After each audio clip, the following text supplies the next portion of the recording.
সময় পড়ার জন্য একটা আমল দিয়ে যাই। উঠতে বসতে, অফিসে যাচ্ছেন, অফিস থেকে ফিরতেছেন, বসে আছেন, শুয়ে আছেন, ছোট্ট এক শব্দে আমরা যেন বেশি বেশি পড়ি আস্তাগফিরুল্লাহ।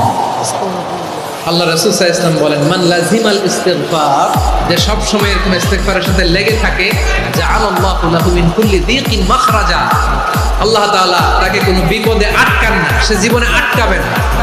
যে কোনো বিপদে আল্লাহ তার রাস্তা বের করে দেবেন। Way out, you will get a way out in solution. সুবহানাল্লাহ। ওয়া মিন কুল্লি হাম্মিন ফারাজা, দুশ্চিন্তা মুক্ত হবে। ওয়ায়ারযুকহু মিন হাইসু লা ইয়াহতাসিব, এমন জায়গা থেকে আল্লাহ রিজিকের বন্দোবস্ত করবে যেটা সে কল্পনাও করে নাই। আওয়াজ করে পড়েন সুবহানাল্লাহ। সব সময় পড়ার জন্য একটা আমল দিয়ে যাই।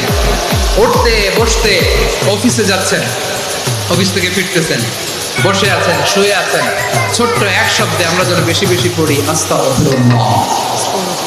আল্লাহ রাসূল সাল্লাল্লাহু আলাইহি ওয়াসাল্লাম বলেন, মান লাজিমাল ইস্তিগফার, যে সব সময় এরকম ইস্তিগফারের সাথে লেগে থাকে, জাআলাল্লাহু লাহু মিন কুল্লি যিকিন মাখরাজা, আল্লাহ তাআলা তাকে কোনো বিপদে আটকান না, সে জীবনে আটকাবে না। যে কোনো বিপদে আল্লাহ তার রাস্তা বের করে দেবেন। Way out, you will get a way out in solution.